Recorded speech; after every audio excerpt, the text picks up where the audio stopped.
design is really going to be the practice of ethics in AI, right? It's actually the reality of designers bring into reality these esoteric concepts, and so while an ethicist sitting next to you is helpful in the sense that they can help you think about these things, the designer's role is actually going to be how you implement those things.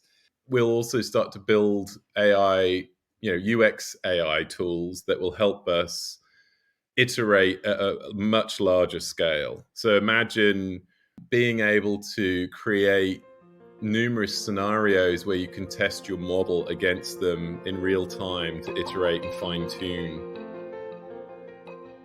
Hi, I'm Mike Green, and welcome to Understanding Users, the podcast where I chat candidly with UX design and research professionals from around the world to hear about how they build digital products and services in a user-centered way. So what I'd like to do now, Chris, is kind of talk a little bit more about your views on how you think AI is kind of impacting design as a discipline. So I guess to kick off, kind of how do you envision AI shaping design work over the sort of short to medium term? That's a great question. I think we have to start with what is design today. So I think we're really sort of talking about product design, UX, UI, right? So if that's where we're at, I think the first thing that's going to get kind of augmented by AI will be things like Figma, the design tools that we use today. So Figma, the Adobe suite, and so on. Obviously, you can see that they're starting to adopt AI into them as part of the tool set, which is fantastic. So especially with design systems, AI is amazing at pattern recognition and normalizing things. So I think Figma will become a first target where managing design systems will become much more automated and simplified. I think, having worked at Meta across many, many design systems for different products, you'll be able to actually identify which iterations of something work quicker. And in fact, you'll get to a point where the AI will be able to generate, just like it can with a photograph in Midjourney today, iterations of UIs very, very quickly. So you can just type in and say, hey, I need a login screen, and it'll be able to generate 500 of them if it needs to. And you'll be able to test those very, very quickly. I think part of that too in the sort of next 1 to 2 years is almost the idea of synthetic testing, and being able to use data to kind of preempt what works and what doesn't work. There's a inherent challenge with that though, and bias around that. So from a responsible AI side, I've heard a lot about synthetic or simulated twins, digital twins. You have to be very, very careful about that because you're basically reinforcing something that was a sort of snapshot in time with an audience that was a finite audience, and then you're essentially cloning that over and over and over again, which isn't a good thing. So you have to be careful about how you manage testing in that space. But I do think the iteration piece will be really great. I think accessibility will be incredibly enhanced.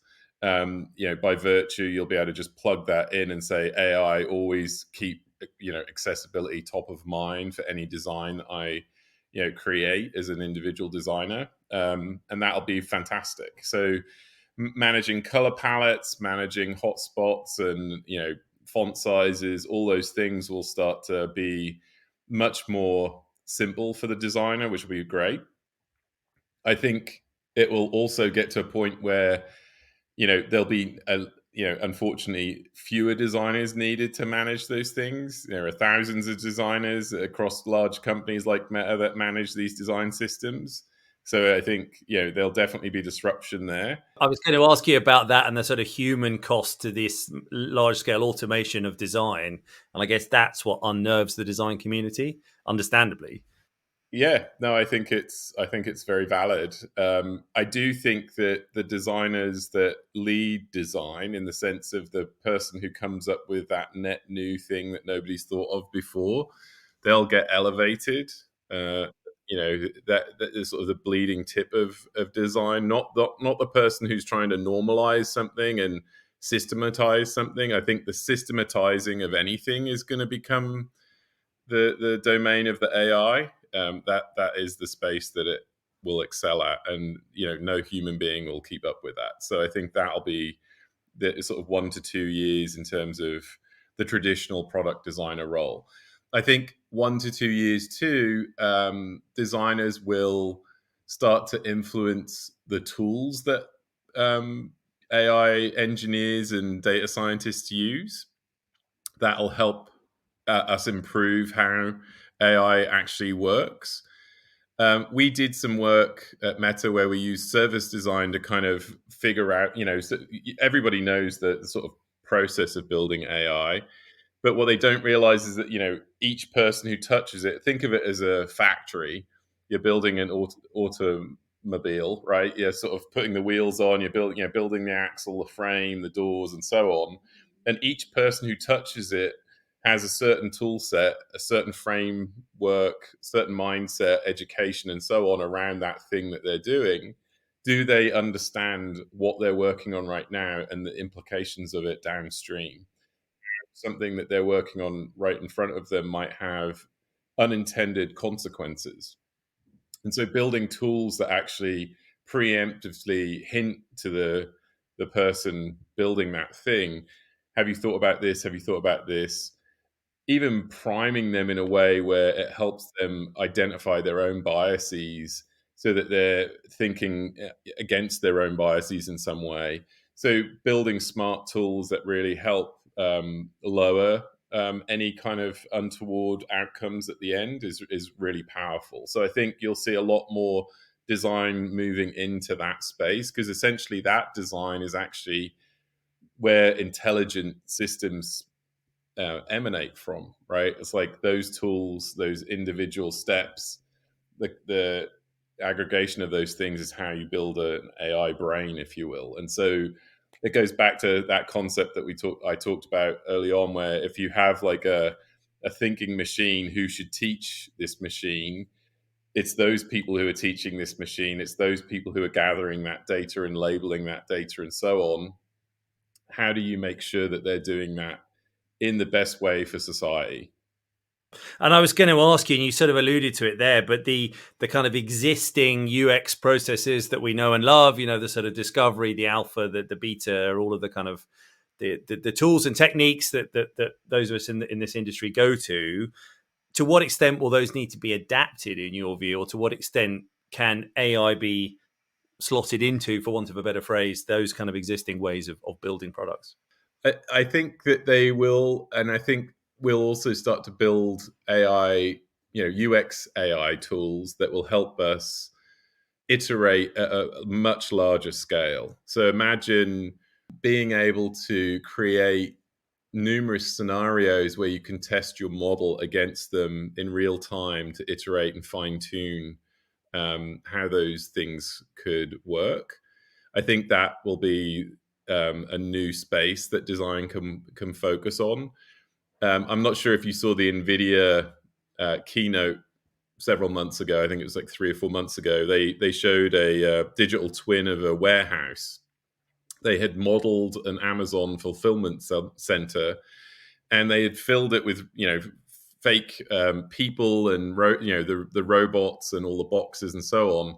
And they were trying to train the robots that moved around on the floor not to have accidents. And so they were throwing random events into these digital twins, and that synthetic data that was being generated was then used in the real physical robot in the real world, right? So that it could then navigate those things without causing harm. And I think that's going to be a new space, is designing those sort of synthetic worlds where the model, the brain, if you will, that you're trying to train, you can throw at it numerous scenarios, or even numerous sort of environments, cultures, cultural norms, backgrounds, and so on at it to see how it might behave before you release it into the world.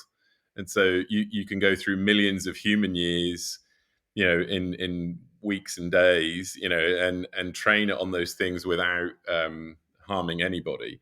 Obviously, that's very futuristic. That takes a lot of work to get there. I don't think CEOs are thinking this way. They're not incentivized to think this way. They're incentivized to get it out as quickly as they can and grow the company as quickly as they can. So what I'm saying is not by any means easy and not quick and not cheap. So at a kind of larger scale, we're talking about rethinking certain elements of capitalism and the capitalist model. And I suppose the environmental costs, because, big data, these massive language models, there's a huge amount of computational power required. So I guess there's a whole thought process around the ecological effect of AI. That's right. At Meta, they're actually focused on that. They realized that pretty early on, and they decided to start working on optimizing the size of models. And so they're trying to get to a place where it's not just the fidelity of the responses that the model gives you, especially in language models, but also how much that computation cost is costing the planet. And so I think you're going to start to see that from a product perspective on how friendly in the environment is this model right now. That will be an issue. I think there's a deeper sort of issue too, though, around reusing people's data and feeding it back to them and monetizing it. That's another separate kind of topic that we can go into, digital and data colonialism. And I've heard you talk about that kind of elsewhere, and that really kind of struck a chord with me. And I thought I'd never heard it referred to in those terms before, but it is, right?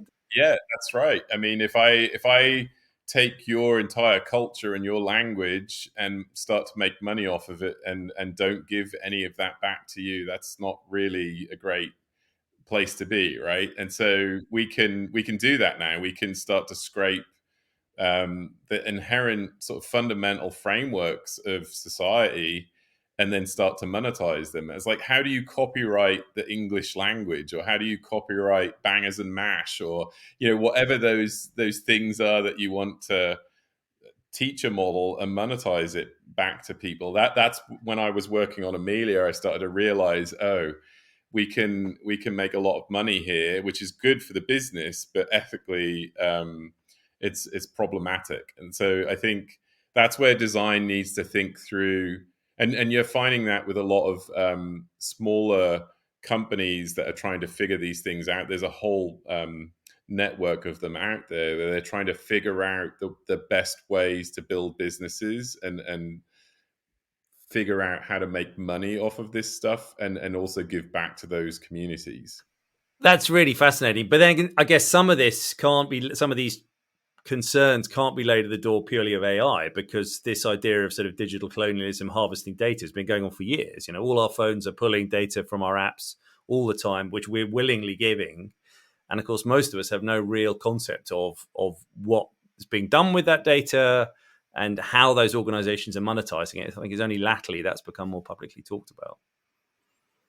So one of the things with working on AI products, one of the techniques that we use is called red teaming, where we take the idea of the product and think about it from a negative perspective. So how could the product deviate from its intended training? How could it be used in a nefarious way? How could it be weaponized? And that's a fun brainstorm to have, right? You can take, like, how could we use Uber, for example, in a negative way? What could we do with it? We could probably sit here in 10 minutes and come up with half a dozen really fun things. And then the product team can then take those things and start to think about, well, how could we mitigate those and make sure that that never happens, right? So it's a really, really powerful tool. And I think that is the broader sense around AI, right? So you have Wall Street driving, share prices.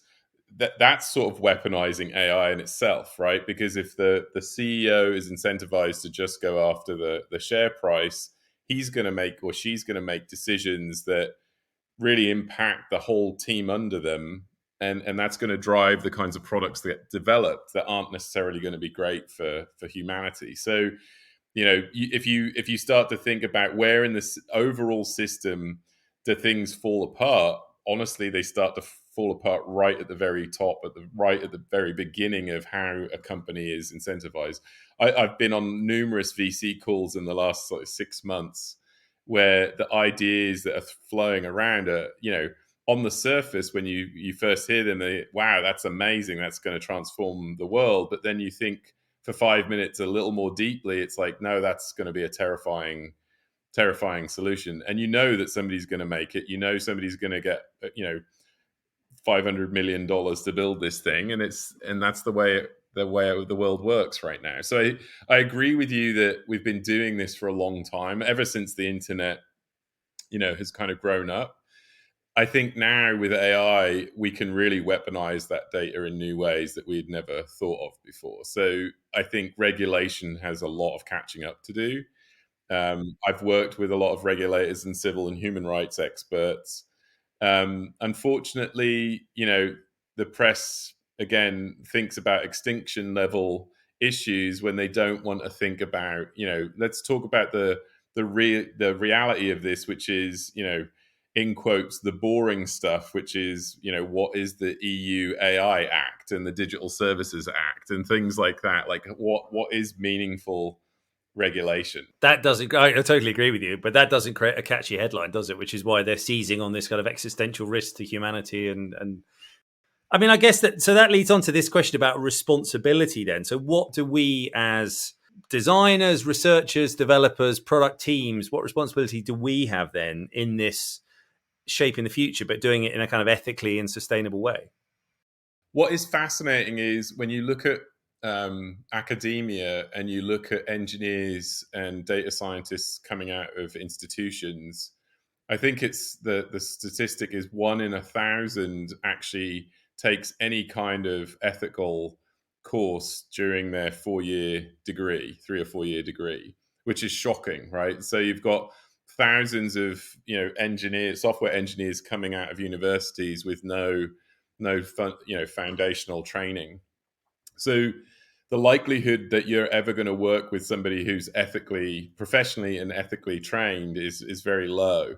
So you're going to have to sort of figure out, scrappy ways of doing that for yourself. I was very lucky to work with the chief ethicist pretty much on a daily basis at Meta, and it was eye-opening. And we came up with lots of frameworks to help make for better decisions and unlock teams so that they could make decisions in real time, right? It's not about ethics isn't like a style guide in design. It's not about grids and typography and rubber stamping something the same way. Design in that sense is about cohesion and continuity and the same thing over and over again. Ethics doesn't work that way. Ethics is very much a situational thing.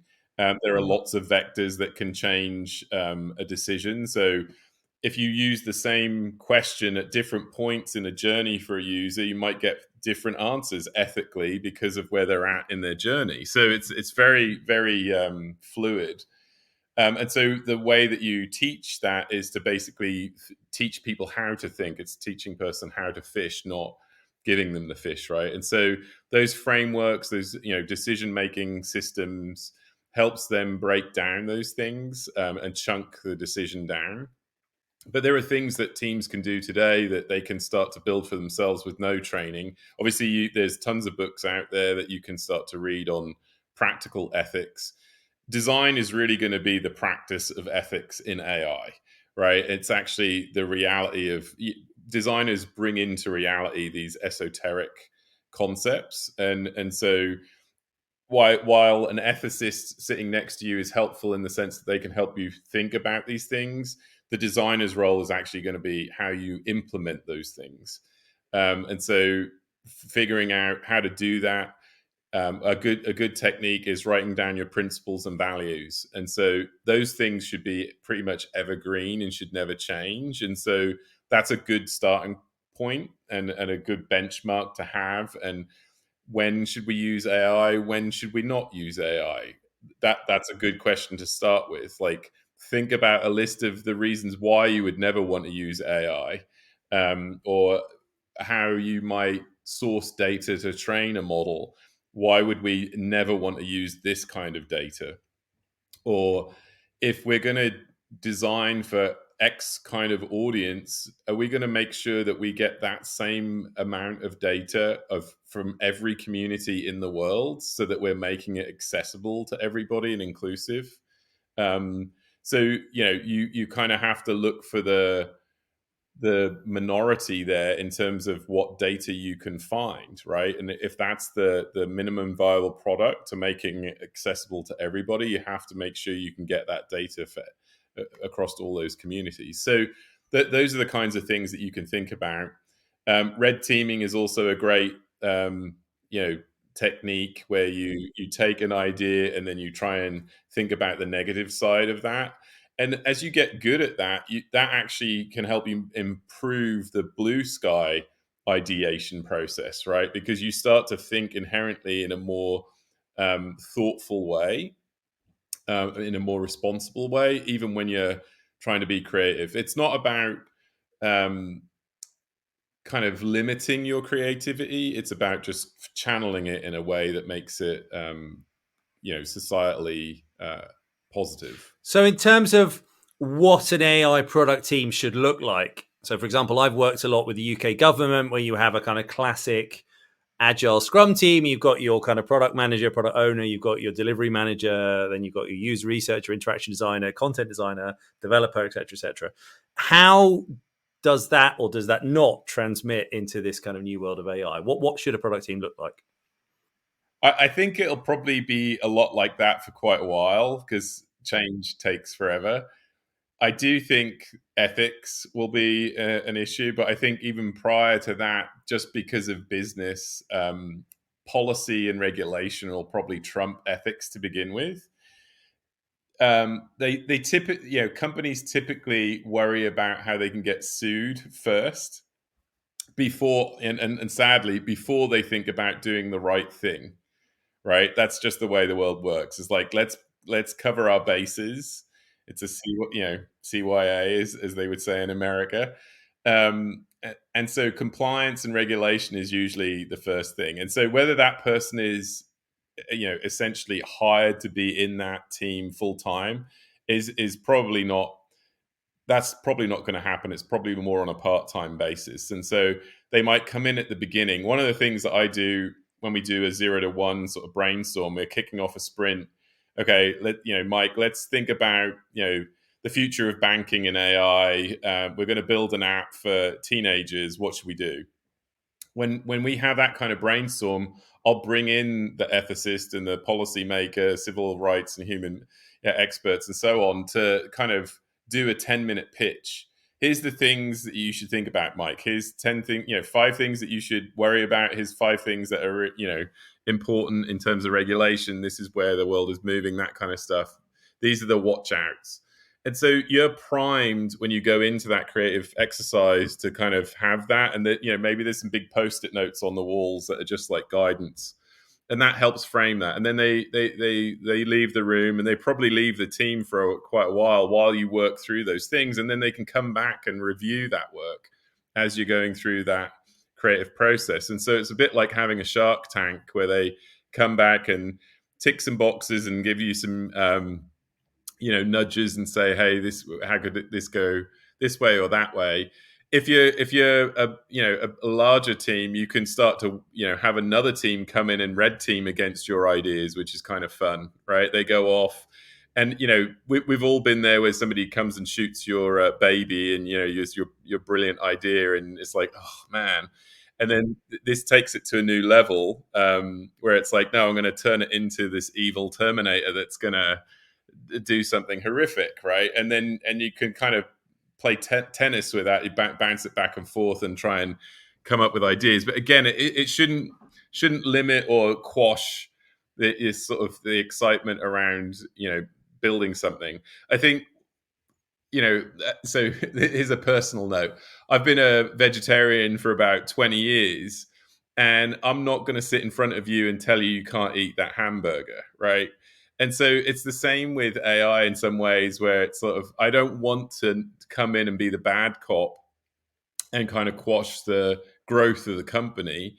I need to actually find some middle ground with you where I can nudge you to maybe not eat as many hamburgers every day of the week. It's enough to kind of make a difference and reduce your footprint and so on. And so I think that's the goal of this, is to actually work in a way that is collaborative and productive, and not in some ways it creates conflict in the team.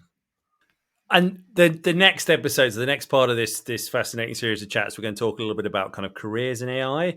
And I want to come back to that ethicist point. I think that's really interesting. Someone who's kind of wears the ethicist hat as a job role. But before I do, final question, Chris, for now. How do product teams decide kind of where and when to keep the human in the loop, whether in the process of designing or kind of once an AI product is live? Where does AI start and stop, and where do the humans fit in? I would say by default, the answer is always keep the human in the loop. And so these are just very long chain together series of automations. So some of the systems that I've worked on, might be 4 or 5 models. Some have been upwards and northwards of 3,000 models, right, in a single product.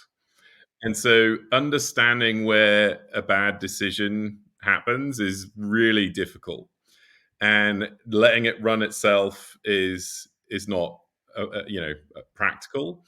And so as you see something is delivering outcomes that aren't ideal, we've used service design to reverse engineer who worked on a product, figured out all the people that were in that team, and interviewed them to try and understand their training and their backgrounds and the tooling that they used and so on, to start to identify places where there could have been unintended errors, or a lack of the right kinds of data, or what have you. So the human in the loop is everywhere, right? It's like anybody who's working on the product, it's their responsibility to make sure they're doing the best that they can.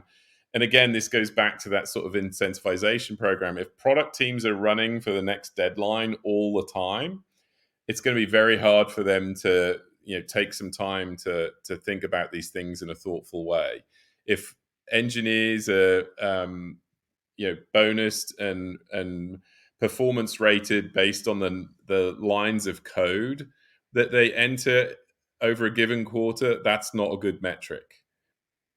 And that's what most of Silicon Valley does, right? That's how you make the big bucks as an engineer, is by writing a lot of code.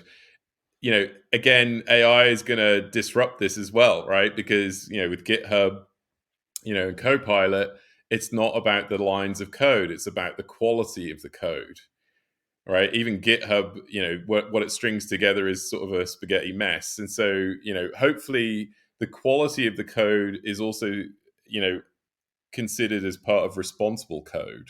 And that's something that again, coming out of universities, engineers are not trained to think about this. And quality in this sense is not, does it do what it's meant to do? Of course, that's the table stakes. But does it do it responsibly is a different question. And it's not it's not an easy question to ask. There's no expert in this field.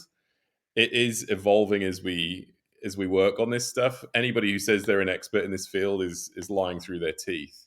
So you kind of have to start to think about that side of things as well. Thanks for listening to this episode of The Understanding Users.